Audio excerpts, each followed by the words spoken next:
Daily bread Bible facts. క్రైస్తవులకు రోగం వస్తే మెడిసిన్స్ వాడవచ్చా? క్రైస్తవులు డాక్టర్ని సంప్రదించాలా లేదా దేవుణ్ణి సంప్రదించాలా? అసలు బైబిల్ రోగుల వైద్యం గురించి ఏం చెప్తుంది అనే విషయాలు ఈ వీడియో ద్వారా పూర్తిగా తెలుసుకుందాం. క్రైస్తవులలో కొంతమంది పరమ డాక్టర్ యేసుక్రీస్తు ఉండగా భూ సంబంధమైన డాక్టర్తో పని ఏమిటి అని, కావున దేవునికి ప్రార్థన చేసుకుంటే చాలు, ఇక మనం మందులు వాడనవసరం లేదు అని అజ్ఞానులేమితో బోధిస్తున్నారు. ఈ మాటలు నమ్మి కొంతమంది క్రైస్తవులు వైద్యం చేయించుకోక మరణించిన వారు చాలామంది ఉన్నారు. కొంతమంది క్రైస్తవులు మెడిసిన్స్ మీద ఆధారపడడం అంటే దేవునిపై విశ్వాసం లేదన్నట్టుగా భావించుకుంటున్నారు. ఇందులో ఎటువంటి లాజిక్ లేదు. ఉదాహరణకు, మార్గం మధ్యలో మన కారు పాడైపోయి ఆగిపోయింది అనుకుందాం. అప్పుడు ఆ కారును మెకానికర్ దగ్గరకు తీసుకెళ్తామా, లేదా దేవుడు ఆ కారును బాగు చేసేంత వరకు కారు దగ్గరే ఉంటామా? అప్పుడు ఎవరైనా మెకానికర్ దగ్గరికే తీసుకెళ్తారు. అలాగే మన ఇంట్లో కరెంటు షార్ట్ సర్క్యూట్ అయ్యి కరెంటు తీగలు కాలిపోతే ఎలక్ట్రీషియన్ పిలుస్తామా, లేదా దేవుడు బాగు చేసేంత వరకు కరెంటు లేకుండా ఇంట్లో అలానే ఉంటామా? ఖచ్చితంగా ఎలక్ట్రీషియన్నే పిలుస్తాము. అలాగని దేవుణ్ణి పిలవలేదని మనకు దేవునిపై విశ్వాసం లేనట్టు కాదు. అలాగే మనకు రోగం వస్తే డాక్టర్ని సంప్రదించడం తప్పు కాదు. ఎందుకంటే దేవుడు మనకు జ్ఞానం, బలం, నైపుణ్యం, ఆలోచన శక్తి ఇచ్చాడు.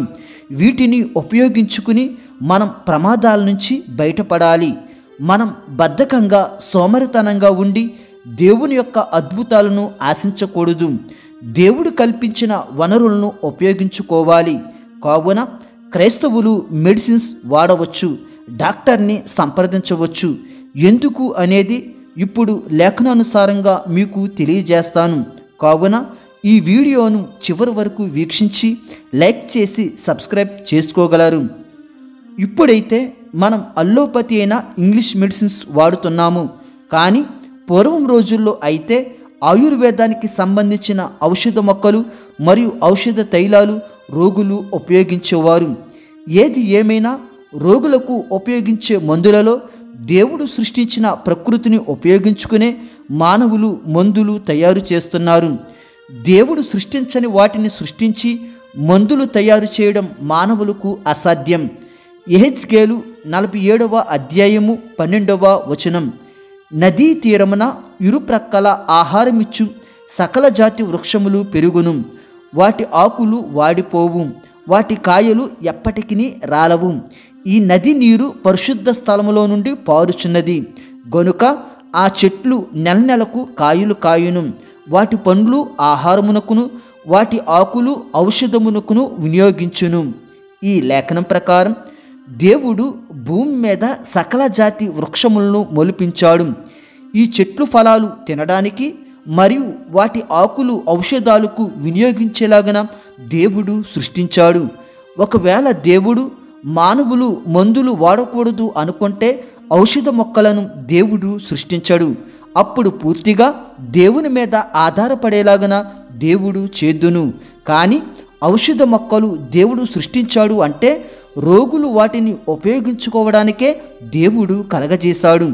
ఇప్పుడు ఈ ఔషధ మొక్కలను ఉపయోగించుకునే వైద్య శాస్త్రవేత్తలు మందులు కనిపెడుతున్నారు. కావున దేవుడిచ్చిన మందులను క్రైస్తవులు ఉపయోగించుకోవాలి. ఇర్మియా 8వ అధ్యాయము 22వ వచనం. గిలాదులో గుగ్గిలము ఏమీ లేదా? అక్కడ ఏ వైద్యుడును లేడా? నా జనులకు స్వస్థత ఎందుకు కలుగకపోవచ్చున్నది? ఈ లేఖనములో కనిపిస్తున్న గిలాదు అనేది ఒక ప్రాంతం పేరు. గుగ్గిలము అనగా ఔషధ తైలం. ఈ ఔషధ తైలం గిలాదు అను ప్రాంతంలో ఉన్న పలు రకాల చెట్ల ద్వారా తయారు చేస్తారు. ఇవన్నీ రోగుల కోసం దేవుడు కలుగజేసినవే. దీని పూర్తి వీడియో గతంలో చేశాను. ఎవరైనా చూడని వారుంటే దయచేసి చూడగలరు. యెషయా 1వ అధ్యాయము 6వ వచనం. అరకాలు మొదలుకొని తల వరకు స్వస్థత కొంచెమేనను లేదు. ఎక్కడ చూచినను గాయములు, దెబ్బలు, పచ్చిపుండ్లు, అవి పిండబడలేదు, కట్టబడలేదు, తైలముతో మెత్తన చేయబడలేదు. ఈ లేఖనం యూదా ప్రజల గురించి యెషయా ప్రవక్తకు కలిగిన దర్శనం. సాధారణంగా యూదా ప్రజలు దేవుని మాట వినక ఆత్మీయంగా రోగులు అయిపోయారు అన్న ఉద్దేశంతో వ్రాయబడింది. అయితే ఏది ఏమైనా అరకాలు మొదలుకొని నడినెత్తి వరకు ఏదైనా రోగం కలిగితే వైద్యం పొందుకోవాలి అని ఈ లేఖనం తెలియజేస్తుంది. గాయాలు తగిలితే మాత్రం శుభ్రం చేసుకుని వైద్యం పొందాలి. పచ్చి పుండ్లు ఉంటే వాటిని పిండి వైద్యం చేసుకోవాలి. ఎముకలు విరిగితే కట్లు కట్టుకోవాలి. నొప్పులతో బాధపడితే తైలంతో మెత్తన చేసుకోవాలి అని ఈ లేఖనం స్పష్టం చేస్తుంది. కావున వైద్యం పొందుటకు దేవుడు అనుమతి ఇస్తాడు. అలాగని నా మీద నమ్మకం లేక వైద్యానికి పరిగెడుతున్నావా అని దేవుడు అనడు. ఇప్పుడు క్రొత్త నిబంధన విషయానికి వస్తే 1 తిమోతి 5వ అధ్యాయము 23వ వచనం. ఇక మీదట నీళ్ళే త్రాగక నీ కడుపు జబ్బు నిమిత్తమును తరచుగా వచ్చు బలహీనతల కోసరమును ద్రాక్షరసము కొంచెముగా పుచ్చుకొనుము. ఈ మాటలు పౌలు తిమోతికి చెప్తున్నాడు. తిమోతి తన కడుపుకు సంబంధించిన ఏదో రోగంతో బాధపడుతున్నాడు. అప్పుడు పౌలు తిమోతికి ఒక సలహా ఇచ్చాడు. నీ కడుపులో ఉన్న రోగం బట్టి తరచుగా బలహీనం అవుతున్నావు కాబట్టి కొంచెం ద్రాక్షరసము త్రాగుము అంటున్నాడు. ఈ ద్రాక్షరసం స్వచ్ఛమైనది, కెమికల్స్ కలిపినది కాదు. రోగం తగ్గడానికి తిమోతిని ద్రాక్షరసం త్రాగమంటున్నాడు. అంటే ప్రతిదానికి దేవుని స్వస్థతల మీద ఆధారపడకుండా దేవుడు కల్పించిన వాటిని ఉపయోగించుకుని స్వస్థతలు పొందుకోవడం కూడా ముఖ్యమే అని ఈ సంఘటన ద్వారా మనకు తెలుస్తుంది. పౌలు ప్రార్థిస్తే అనేక మంది స్వస్థపరచబడ్డారు. పౌలు యొక్క వస్త్రాలు ముట్టుకుంటే స్వస్థపరచబడ్డారు. అయినా కానీ దేవుడిచ్చిన వనరులను ఉపయోగించమని పౌలు తిమోతికి చెప్తున్నాడు. లూకా సువార్త 10వ అధ్యాయము 34వ వచనం. అతనిని చూచి అతని మీద జాలిపడి దగ్గరకు పోయి నూనెయు ద్రాక్షరసమును పోసి అతని గాయములను కట్టి తన వాహనం మీద ఎక్కించి ఒక పూటకూళ్ళ వాని ఇంటికి తీసుకుని పోయి అతని పరామర్శించెను. ఈ లేఖనంలో మాటలు స్వయంగా యేసుక్రీస్తు గారే పలుకుతున్నారు.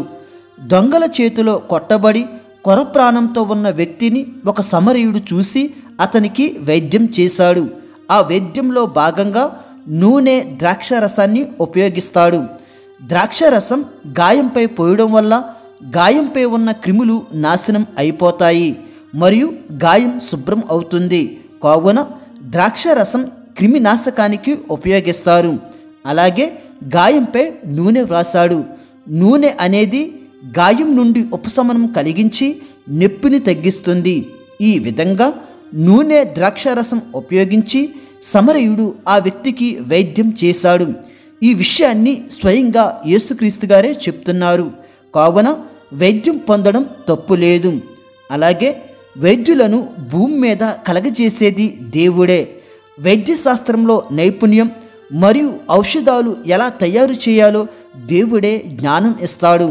కొలస్సి 4:14లో లోక అను ప్రియుడైన వైద్యుడు అని పౌలు సంబోధిస్తాడు. వైద్యులు దేవునికి ఇష్టం లేకపోతే లోక చేత లోక సువార్త మరియు అపోస్తల కార్యములు అను పుస్తకాలు దేవుడు వ్రాయించడు. దేవుడు వైద్యులకు వ్యతిరేకి కాదు.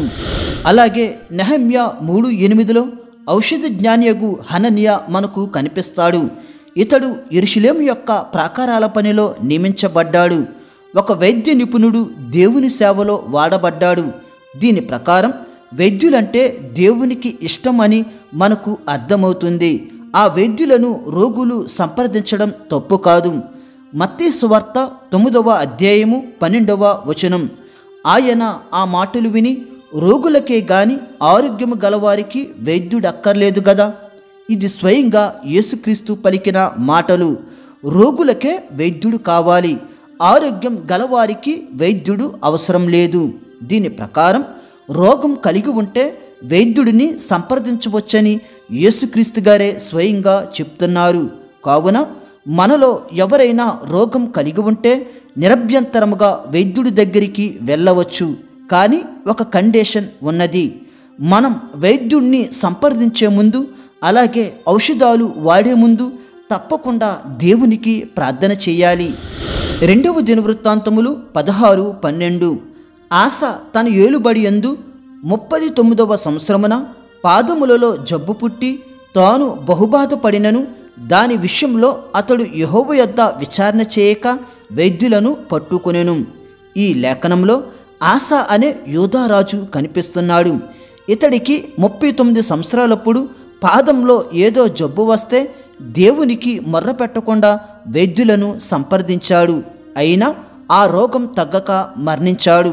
కావున మనం డాక్టర్ని సంప్రదించే ముందు ఖచ్చితంగా దేవునికి ప్రార్థన చేసుకుని వెళ్ళాలి. ఆయన సెలవిస్తేనే ఆ వైద్యం ద్వారా మనం స్వస్థపరచగలుగుతాము. యాకోబు రాసిన పత్రిక 5వ అధ్యాయము 14-15 వచనములు. మీలో ఎవడైనను రోగి ఉన్నాడా? అతడు సంఘపు పెద్దలను పిలిపింపవలను. వారు ప్రభువు నామమున అతనికి నూనె రాచి అతని కొరకు ప్రార్థన చేయవలను. విశ్వాస సహితమైన ప్రార్థన ఆ రోగిని స్వస్థపరచును. ప్రభువు అతని లేపును. అతడు పాపములు చేసిన వాడైతే పాపక్షమాపణ నొందును. నూనె అనేది స్వస్థతలకు ఉపయోగిస్తారు. ఇది రోగులకు వాడే ముందు ఖచ్చితంగా దేవునికి ప్రార్థన చేయాలి. అప్పుడు దేవుడు పొందిన వైద్యాన్ని ప్రార్థన ద్వారా సఫలం చేసి స్వస్థపరుస్తాడు. కావున వైద్యానికి ముందు ఖచ్చితంగా క్రైస్తవులు దేవునికి ప్రార్థన చేయాలి. ఈ వీడియో మీకు ఆశీర్వాదకరంగా ఉన్నట్లయితే లైక్ చేసి సబ్స్క్రైబ్ చేసుకోవడం మర్చిపోవద్దు. దేవుడు మిమ్ములను మీ కుటుంబములను దీవించునుగాక. ఆమేన్.